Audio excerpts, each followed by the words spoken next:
نحمده ونصلي على رسوله الكريم اما بعد فاعوذ بالله من الشيطان الرجيم بسم الله الرحمن الرحيم قال الرسول الامين الصلاة مفتاح الجنة۔ میرے بزرگوں، دوستوں، بھائیوں، بیٹوں، ماؤں، بہنوں اور بیٹیوں، السلام علیکم ورحمۃ اللہ وبرکاتہ۔ جیسا کہ آپ کو معلوم ہے کہ میں آپ کی خدمت میں یوٹیوب کے توسط سے اجالا چاندنی امید اسلامک چینل سے ویڈیوز لے کر آتا ہوں، اسلامی بیانات پیش کرتا ہوں، واعظ و نصیحت کی محفلیں سجاتا ہوں، نیٹ کے ذریعے آپ لوگوں سے مخاطب ہوتا ہوں اور آپ لوگ میری ویڈیوز کو سنتے ہیں، مجھے حوصلہ دلا رہے ہیں۔ آپ کا بہت ممنون و مشکور ہوں۔ مسلسل سنا کیجئے، بار بار سنا کیجئے اور اپنے ایمان کو تازہ کیجئے، عمل صالح کے لیے کمر بستہ ہو جائیے۔ اللہ سے دعا ہے کہ وہ مجھے حق بیان کرنے اور ہم سب کو حق سچ پر عمل پیرا ہو کر دین پر چلتے رہنے اور جنت کے حصول کے لیے کوشاں رہنے کی مستقل ہمت، جذبہ، شوق، لگن اور توفیق عطا فرمائے رکھے، آمین رب العالمین۔ میرے بزرگوں، دوستوں، بھائیوں، بیٹوں، ماؤں، بہنوں اور میری بیٹیوں، آج کی مختصر محفل میں جو ٹاپک میں لے کر آیا ہوں، جو بیان سنانے کے لیے پیش ہوا ہوں، وہ یہ ہے کہ نبی پاک صلی اللہ علیہ وسلم نے ارشاد فرمایا ہے، الصلاۃ مفتاح الجنہ۔ ارکان اسلام میں سے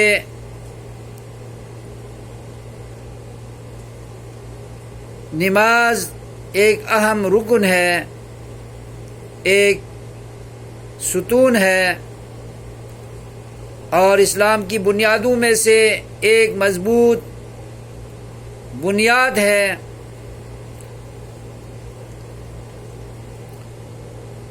جس کے بارے میں نبی پاک صلی اللہ علیہ وسلم نے اہمیت بیان کرتے ہوئے کئی ارشادات فرمائے ہیں۔ ان میں سے ایک یہ ہے کہ اس اہم رکن کو چھوڑ دینے والا کفر کے زینے تک پہنچ جاتا ہے۔ نبی پاک نے وعید بھی سنائی ہے۔ جس کام کے کرنے کی جتنی اہمیت ہوتی ہے تو اس کو چھوڑنے کی وعید بھی سخت ہوتی ہے۔ جو حکم رکن کی حیثیت رکھتا ہے تو اس کو ترک کرنا کفر تک لے جاتا ہے اور رب کی ناراضگی، آخرت میں عذاب و عقاب، دوزخ کی سزا اور جنت سے محرومی بھی پیش ہو سکتی ہے۔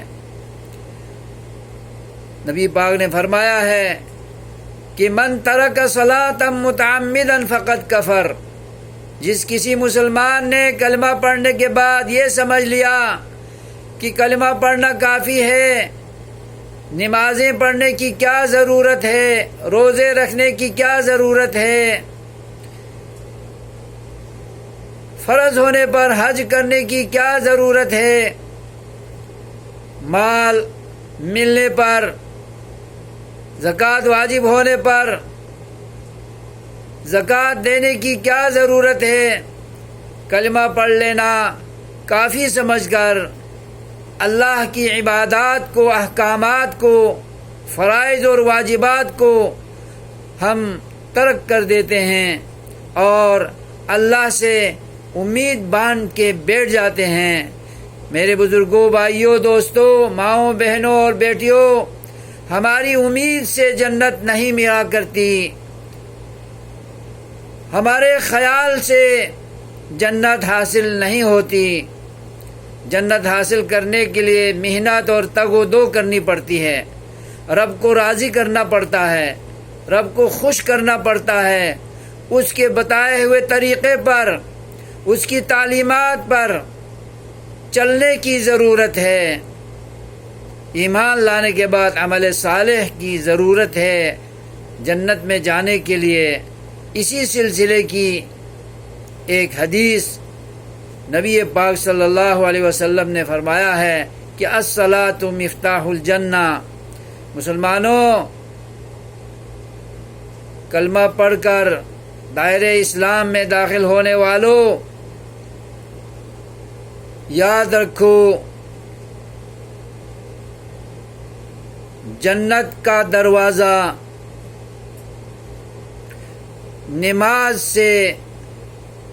نماز کی چابی سے کھلے گا۔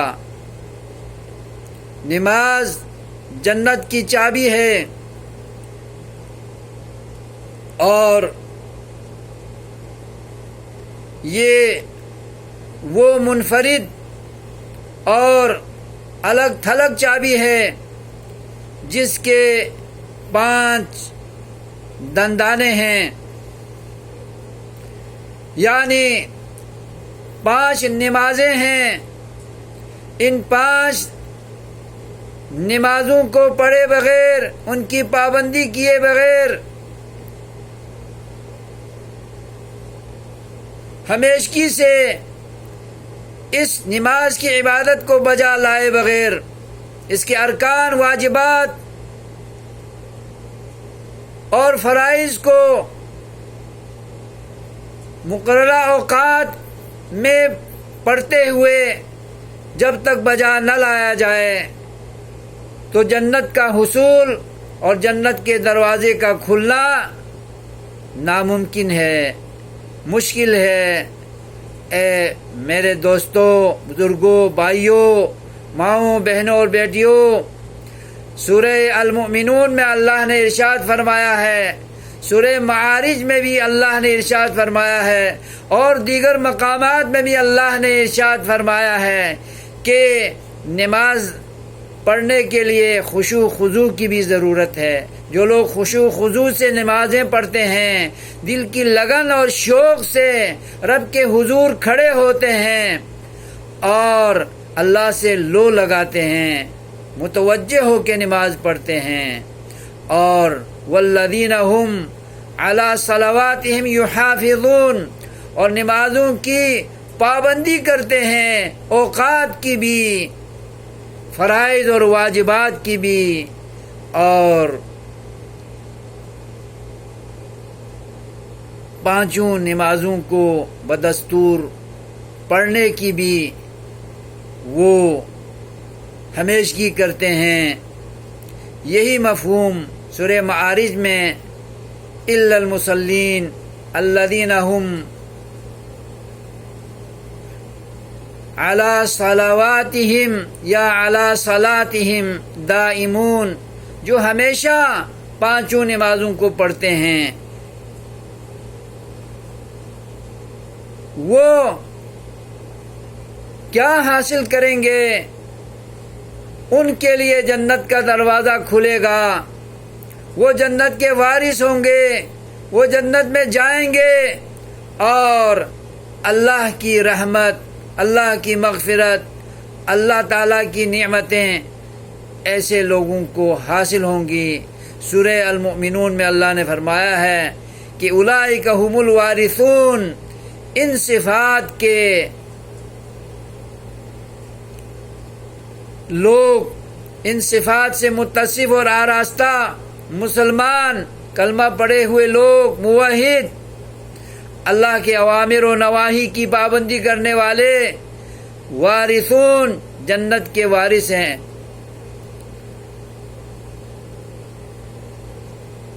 اور جنت میں ہمیشہ رہیں گے۔ میرے بزرگوں اور بھائیوں، جنت میں جانے کے لیے چابی بنوا لیجئے، 5 دندانے والی چابی بنوا لیجئے۔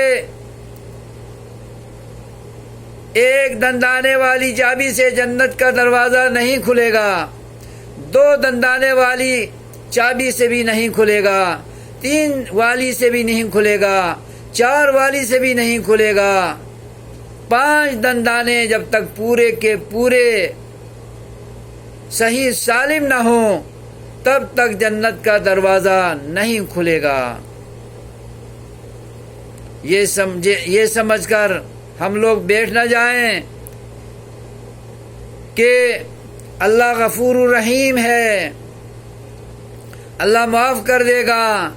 اللہ نے خود قرآن میں فرمایا ہے، مسلمانوں، نبی عبادی انی انا الغفور الرحیم، میرے پیغمبر میرے بندوں سے کہہ دیجئے، میرے بندوں کو آگاہ کر دیجئے، میرے بندوں کو خبردار کر دیجئے، میرے بندوں کو بتا دیجئے،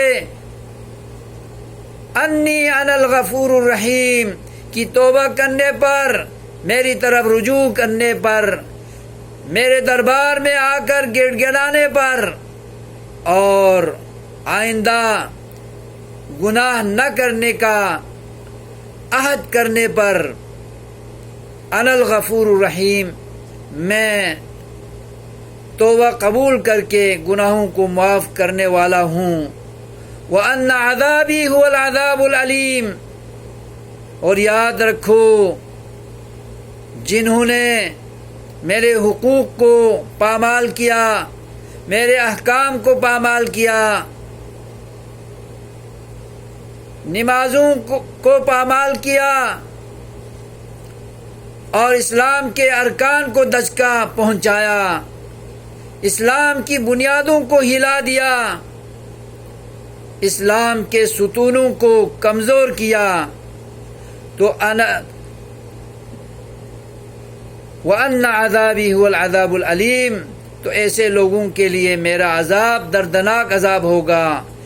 اِنَّ بَطْشَ رَبِّكَ لَشَدِيدٌ، اے محمد صلی اللہ علیہ وسلم بتا دیں لوگوں کو، انسانوں کو، کہ میرا عذاب، میری پکڑ، میری سرزنش بڑی سخت ہوگی ان لوگوں کے لیے جو گناہ کر کے میرے دربار کی طرف نہیں آتے، مجھے خوش کرنے کے لیے تیار نہیں ہوتے، میرے آگے اپنے گناہوں کو رکھ کر روتے نہیں، فکر نہیں کرتے، میری طرف لوٹنے کے لیے فکر مند نہیں ہوتے، ان کے لیے وَأَنَّ عَذَابِي هُوَ الْعَذَابُ الْعَلِيمُ، میرا عذاب ایسے لوگوں کے لیے دردناک ہوگا۔